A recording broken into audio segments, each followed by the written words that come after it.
गोल्डी, जो एक खूबसूरत लड़की थी, एक मछली को मारने की वजह से खुद मछली बन चुकी थी। वह और उसके ही जैसी काफी मछलियां भी अपना जीवन वापस पाने के लिए मत्स्य रानी के पास जाती हैं, जो उनको वापस अपना जीवन पाने के लिए एक जादुई पानी देती है। मत्स्य कन्या रानी ने उसे जादुई घोल लाकर पीने के लिए दिया और बोली, लो, इसे पी लो। गोल्डी पहले तो हिचकिचाई, फिर उसने अपने आसपास नजर घुमाकर देखा। मेरी सलाह मानने पर तुम्हें कोई नुकसान नहीं होगा। इसे पीकर तुम धरती पर सबसे ऊंची पर्वत की चोटी पर जाओ, जहां उस राक्षस का किला है। पर ध्यान रखना, तुम्हें बहुत सावधान रहना होगा। अगर वह तुम्हें देख लेगा तो तुम्हें कोई नुकसान पहुंचा सकता है। इस जादुई घोल में 4 बार ही रूप बदलने की शक्ति है।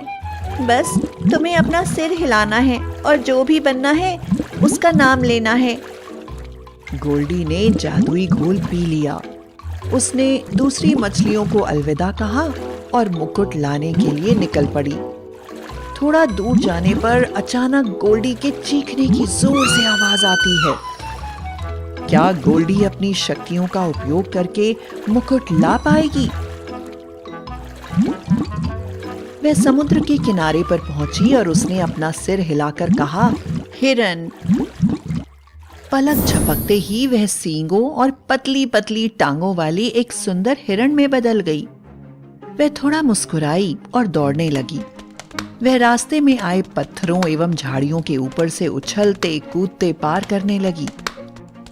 अचानक एक घने जंगल में पहुंची, जहां एक व्यक्ति एक पेड़ के नीचे बैठा बांसुरी बजा रहा था।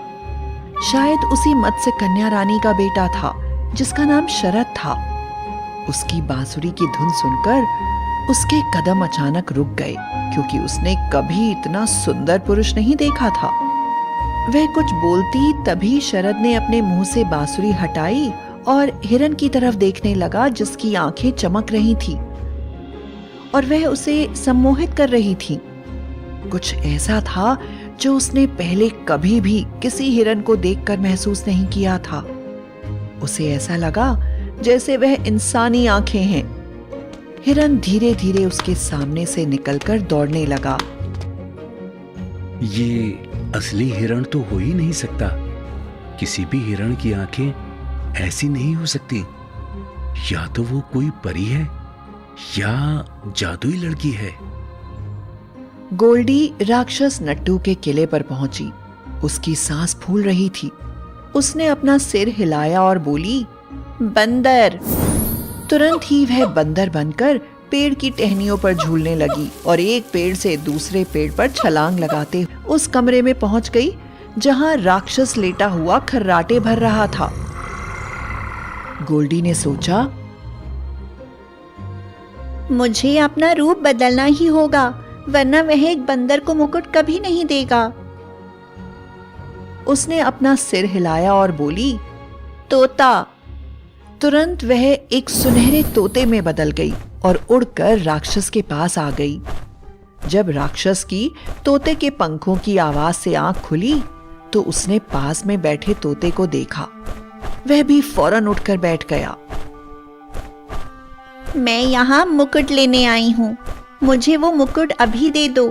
तुम्हारी बहन अब मर चुकी है और यह मुकुट तुम्हारे किसी काम का नहीं है। वह वापस नहीं आएगी।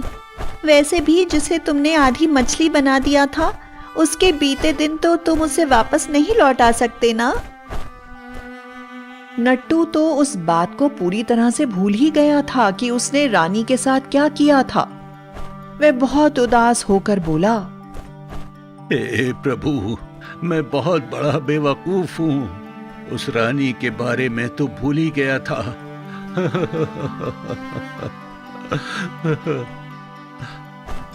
कोई बात नहीं, अभी भी इतनी देर नहीं हुई है। तुम मुकुट मुझे वापस कर दो, मैं उसे मत्स्य कन्या रानी को दे दूंगी। मेरे प्यारे से नन्हे से तोते, ये लो मुकुट और रानी से कहना मैं अपने किए पर बहुत शर्मिंदा हूँ। गोल्डी ने उससे वह मुकुट ले लिया और बिना एक क्षण गवाए कमरे के बाहर आ गई। जब वह उड़ती हुई समुद्र के किनारे पहुंची तो उसने सिर हिलाकर अंतिम बार कहा, मछली। मछली बनते ही वो समुद्र की तलहटी में पहुंच गई। वहां से वह तैरकर वहां पहुंच गई जहां मत्स्य कन्या रानी और सभी मछलियां उसकी प्रतीक्षा में बैठी थीं। गोल्डी को गए हफ्ते गुजर गए थे, इसलिए उनका उत्साह संदेह में बदल गया था कि पता नहीं वो आएगी भी कि नहीं। एक मछली बोली, देखो देखो वो आ गई। गोल्डी सीधी मत्स्य कन्या रानी के पास पहुंच गई। मत्स्य कन्या रानी ने थोड़ा झुककर गोल्डी के मुंह से मुकुट लिया और सिर पर रख लिया। उसे सिर पर रखते ही उसकी पूंछ गिर गई और संसार के सबसे खूबसूरत उसके पैर दिखाई पड़ने लगे। उसके आसपास जितनी भी मछलियां थीं, सभी ने अपने पंख झाड़े और खूबसूरत लड़कियों में बदल गईं। मत्स्य कन्या रानी बोली, ये तुम हो जिसने हमारा जीवन हमें वापस लौटाया है। तुमने बहुत बहादुरी का काम किया है। तुम्हारा जितना भी शुक्रिया अदा किया जाए कम है। तुमने अपनी जान जोखिम में डाली। याद रखना, दूसरे इंसानों और जानवरों के प्रति जब तक तुम्हारे अंदर स्वार्थ और निर्दयता की भावना है, तब तक कभी अच्छी इंसान नहीं बन सकती तुम। अब मैं सबक सीख गई हूँ रानी माँ। अब मैं किसी के साथ बुरा व्यवहार नहीं करूंगी। जब गोल्डी अपने घर पहुंची तो उसके माता पिता खुशी से उछल पड़े और उन्होंने उसे गले से लगा लिया। मेरी प्यारी बेटी, मुझे लगा था कि अब हम कभी तुमसे मिल ही नहीं पाएंगे। गोल्डी ने अपने साथ होने वाली सारी घटना उन्हें बताई। उनकी बेटी घर वापस आ गई थी, वे तो इसी बात से खुश थे। उधर रानी अपने महल में गई। वहां पहुंचकर उसने राजा और राजकुमार शरद को सब कुछ बताया। राजकुमार शरद इतने बरसों बाद अपनी मां को देखकर बहुत प्रसन्न हुआ, लेकिन उसके मन में बार बार उस जादुई हिरण का ख्याल आ रहा था। रानी ने उसकी तरफ देखते हुए कहा, क्या बात है बेटा, तुम अपनी माँ को देखकर खुश नहीं हो? मैं बहुत खुश हूं मां। बात यह है कि खैर छोड़िए, ये बात कोई और नहीं समझ सकता। मुझे बताओ बेटा, ऐसी कोई बात नहीं है जो एक माँ अपने बच्चे के बारे में न समझ पाए। शरद ने अपनी मां को उस जादुई हिरण के बारे में सब कुछ बताया, जिसकी आंखें अजीब सम्मोहन से भरी थीं। उसकी बात सुनकर मत्स्य कन्या रानी ठठाकर हंस पड़ी। गोल्डी, गोल्डी, आप क्या कह रही हैं मां? तुम मेरे साथ चलो। वे तुरंत गोल्डी के घर पहुंच गए।